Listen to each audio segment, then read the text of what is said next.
Welcome you all on my channel study with Chitralekha and my self Chitralekha. तो कैसे हैं आप सब? आई होप आप सभी बहुत अच्छे होंगे और आप लोगों की पढ़ाई भी बहुत ज़ोरों शोरों से चल रही होगी। तो आज की क्लास में हम लोग जो पढ़ने वाले हैं, हम लोग बौद्ध धर्म और जैन धर्म से MCQs कर रहे थे। तो पिछली क्लास में हमने 20 MCQ किए थे, उसके आगे ही आज मैं कंटिन्यू करूंगी। तो आपकी ये जो क्लास आज की क्लास है, ये सभी एग्ज़ाम्स के लिए बहुत इंपॉर्टेंट होने वाली है। वीडियो का एग्ज़ाम है जिसके फॉर्म फिल करे जा चुके हैं, SSC है और यूपी पुलिस का जो अभी कांस्टेबल का एग्ज़ाम आने वाला है अभी हाल ही में, उसके बारे में जो समाचार आया है कि 51,000 जो भर्ती आने वाली है, उसके लिए भी ये क्लास बहुत ही इंपॉर्टेंट होने वाली है। तो आज की क्लास को आप लोग ध्यान से देखिए और अंत तक मेरे साथ बने रहिए। यदि आप चैनल पर पहली बार आए हैं तो चैनल को प्लीज़ सब्सक्राइब कर लीजिए और वीडियो को लाइक करिए और शेयर करिए। आप लोग वीडियो देखते तो हैं बट लाइक नहीं करते हैं, शेयर नहीं करते हैं, कमेंट करके मुझे एडवाइस, आपकी जो सजेशंस होते हैं वो भी नहीं मिलते हैं। आप लोग प्लीज़ सजेशंस भी दीजिए जिससे कि मैं कंटेंट आपके अकॉर्डिंग तैयार कर सकूं। और आज की क्लास में मैं आपको याद दिलाना चाहूँगी, जैसा कि मैंने पिछली क्लास में भी आप लोगों को कहा था, एक मोटिवेशन के लिए मैं एक सेंटेंस लेकर के आई थी, जो था ये कि जो है अर्जुन ने मछली की आँख को देखा था, तो उसी तरीके से हमें अपने एग्ज़ाम को मछली की आँख के जैसे देखना है और उसको भेदना है। तो चलिए समय ना वेस्ट करते हुए हम लोग आज की क्लास की तरफ बढ़ते हैं। तो आज की क्लास का पहला सवाल जो है वो रहा आपकी स्क्रीन के ऊपर, ये देखिएगा। 21 नंबर क्वेश्चन क्या कह रहा है हमसे? निम्नलिखित में से कौन सा संप्रदाय बौद्ध धर्म का नहीं है? महायान, हीनयान, दिगंबर एंड थेरवाद। ठीक है, तो हीनयान और महायान बौद्ध धर्म के दो संप्रदाय हैं, ये हम बहुत अच्छे तरीके से जानते हैं। ठीक है, और जो थेरवाद है, थेरवाद भी बौद्ध धर्म का ही एक संप्रदाय है जो कि महायान से निकला हुआ है। जो दिगंबर है ये जैन धर्म का है। तो जो ऑप्शन करेक्ट होने वाला है वो है ऑप्शन नंबर 3। श्वेतांबर और दिगंबर जैन धर्म के दो संप्रदाय हैं। तो ऑप्शन नंबर 3 क्वेश्चन नंबर 21 का करेक्ट है। चलिए बढ़ते हैं अगले प्रश्न की ओर। अगला प्रश्न है क्वेश्चन नंबर 22। ये प्रश्न आपसे पूछ रहा है कि महावीर का प्रथम शिष्य कौन था? भद्रबाहु, स्थूलभद्र, चार्वाक या फिर जमाली? तो भद्रबाहु और स्थूलभद्र ये दोनों तो जो थे ये महावीर स्वामी के नहीं, बौद्ध धर्म के अनुयायी थे। ठीक है, और जो चारवाक थे वो भी चारवाक दर्शन से जुड़े हुए हैं। तो जो बचा हमारे पास वो है जमाली। जमाली महावीर स्वामी महावीर का जो है प्रथम शिष्य था और ये इनका दामाद भी था। ठीक है, तो क्वेश्चन नंबर 22 का ऑप्शन नंबर 4 करेक्ट है। तो अब हम आगे बढ़ते हैं क्वेश्चन नंबर 23 की तरफ। देखिएगा, ध्यान दीजिए, आप लोग क्वेश्चंस को नोट करते चलिए। यदि नोट नहीं कर रहे हैं तो भी कोई बात नहीं, आप वीडियो को रिप्ले करके देख सकते हैं। और इस क्लास को बहुत ध्यान से देखिएगा और अंत तक मेरे साथ बने रहिए। और अपने कमेंट सेक्शन में आप लोग मुझे आंसर ज़रूर करिए, जिससे कि मुझे ये भी पता लगे कि आप लोगों को क्वेश्चंस के आंसर आ भी रहे हैं कि नहीं आ रहे हैं। अगर आप लोगों के सभी क्वेश्चंस के आंसर, इन सभी के क्वेश्चंस के आंसर मैं कमेंट रीड करूंगी तो सही पाऊंगी, तो दैट मीन्स मैं डिफ़िकल्टी लेवल और इंक्रीज़ करूंगी। ठीक है, तो चलिए अगले क्वेश्चन की तरफ चलते हैं। अगला जो क्वेश्चन है वो कह रहा है वर्धमान महावीर और किस नाम से विख्यात हैं? ठीक है, तो क्वेश्चन नंबर 23 के जो ऑप्शंस हैं वो ये रहे आपके सामने। पहला ऑप्शन है जैन नहीं, यहाँ पे जिन होगा। ठीक है, जैना, जिसे जिन इंग्लिश में इसको जिन भी बोलते हैं, मैं इसको करेक्ट कर दे रही हूँ, ये इसको जिन। ठीक है, जिन। महान शिक्षक ऑप्शन नंबर 2 है। ऑप्शन नंबर 3 है जैन और ऑप्शन नंबर 4 होने वाला है आपका महान प्रचारक। ये थोड़ी नंबरिंग मिसप्लेस हो गई है, इसको करेक्ट आप लोग ध्यान मत दीजिएगा। तो जो महावीर स्वामी को और किस नाम से जाना जाता है? तो जैन धर्म में जो भी अपनी इंद्रियों को पर विजय प्राप्त कर लेता है उसको जिन कहा जाता है। ठीक, जिन अर्थात इंद्रियों को जीतने वाला। तो महावीर स्वामी को जिन नाम से जाना जाता है, इनका अन्य नाम जिन है। ऑप्शन नंबर 1 इसका करेक्ट आंसर है क्वेश्चन नंबर 23 का। ठीक है, आगे बढ़ते हैं क्वेश्चन नंबर 24 की तरफ। तिब्बत में बौद्ध धर्म का प्रचार करने वाले बौद्ध भिक्षु कौन थे? नागार्जुन, आनंद, असंग या पद्म संभव? ठीक है, तो आप लोग मुझे इसका आंसर बताने वाले हैं, जल्दी से बताइए। ऑप्शन क्वेश्चन नंबर 24 का कौन सा ऑप्शन होने वाला है कमेंट करके मुझे ज़रूर बताइए, मैं कमेंट रीड करूंगी। तो आप लोग मुझे जल्दी से बताइए। क्वेश्चन नंबर 24 का ऑप्शन नंबर 4 करेक्ट होने वाला है। पद्म संभव जो थे बौद्ध भिक्षु थे, ये एक बौद्ध भिक्षु थे और तिब्बत में बौद्ध धर्म का प्रचार करने के लिए गए थे। क्वेश्चन नंबर 25 देखेंगे, गौतम बुद्ध का जन्म स्थान किसके द्वारा अंकित किया जाता है? बौद्ध मठ के द्वारा, अशोक मौर्य का रुमनदेही स्तंभ, मूर्ति या फिर पीपल वृक्ष? आपको बताना है। तो जो क्वेश्चन नंबर 24 है इसका आंसर, ये क्वेश्चन भी अच्छा है और ऑप्शंस उससे भी ज़्यादा अच्छे हैं। ठीक है, बौद्ध मठ नहीं होगा क्योंकि जो इनके जन्म का स्थान है इस बौद्ध मठ के द्वारा अंकित नहीं किया जाता है। मूर्ति भी नहीं, मूर्ति पूजा के लिए काम में आती है। पीपल वृक्ष जो है वो बोधि वृक्ष है जहाँ पर इनको ज्ञान प्राप्त हुआ था। तो जो अशोक मौर्य वंश का जो राजा था अशोक ने एक अशोक के स्तंभलेख, शिलालेख और गुहालेख बहुत ही ज़्यादा प्रसिद्ध हैं, हम सभी इनके बारे में जानते भी हैं और आगे चलकर मैं आपको इनके बारे में पढ़ाऊँगी भी। तो जो अशोक ने रुम्बनदेही स्तंभ है, अशोक का रुम्बनदेही स्तंभ ये लुम्बिनी नेपाल की तराई वाली स्थान पर पड़ता है। तो ये जो ऑप्शन नंबर 2 है इस क्वेश्चन का, ये आंसर का करेक्ट होने वाला है। ठीक है, आगे बढ़ेंगे। क्वेश्चन नंबर 26 देखेंगे। भारतीय इतिहास के निम्नलिखित युगों में से किसके दौरान क्षत्रिय एक विशिष्ट पहचान रखते थे? तो आपके जो ऑप्शंस हैं वो बौद्ध के युग में, मौर्य काल में, पश्चिम मौर्य काल में या फिर गुप्त काल में।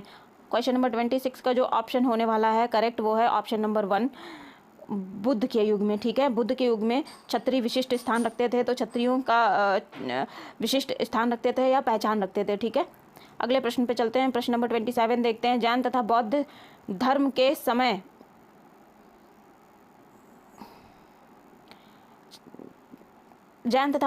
समय कितने आश्रमों को मान्यता प्राप्त हुई थी? ठीक है, तो हमें बताना है 6, 8, 4 या फिर 2। तो आप लोग बताओ मुझे कितने आश्रमों को मान्यता प्राप्त हुई थी?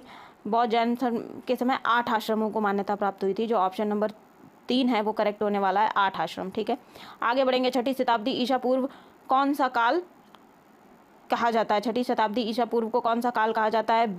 विवेचन मतलब तर्क जिसमें किए गए, बौद्धिक जागृति, राजनीतिक असंतोष या फिर धार्मिक उत्तेजना। ठीक है, तो 6ठी शताब्दी ईसा पूर्व बताइए कौन सा काल कहा जाता है? तो इसको जो कहा जाता है वो है धार्मिक उत्तेजना का काल कहा जाता है।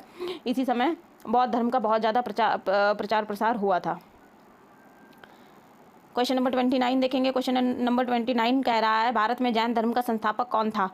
गौतम, महावीर, चंद्रगुप्त या अशोक? तो हम ऑप्शन से ही पता लगा सकते हैं, महावीर स्वामी जो हैं भारत में जैन धर्म के संस्थापक थे। ठीक है, ऑप्शन नंबर 2 करेक्ट है। क्वेश्चन नंबर 30 पे आएंगे। बौद्ध धर्म में त्रिरत्न क्या है? हमें बताना है।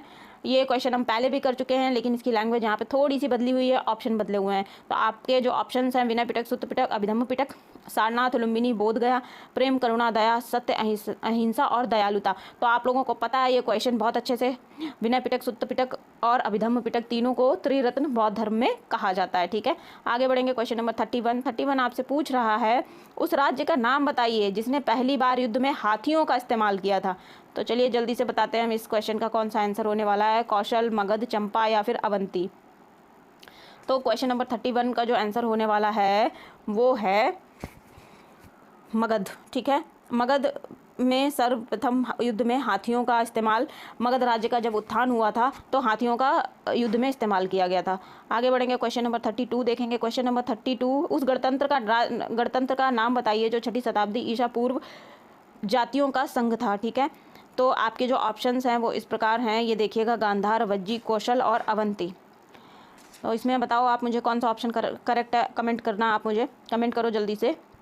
तो जो इसमें करेक्ट ऑप्शन है वो होने वाला है गांधार। गांधार जो है जातियों का संघ था। ठीक है, जैनियों द्वारा अपने पवित्र ग्रंथों के लिए सामूहिक रूप से किस शब्द का प्रयोग किया जाता है? ये अच्छा क्वेश्चन है, इंपॉर्टेंट क्वेश्चन है, इसको ध्यान रखिएगा।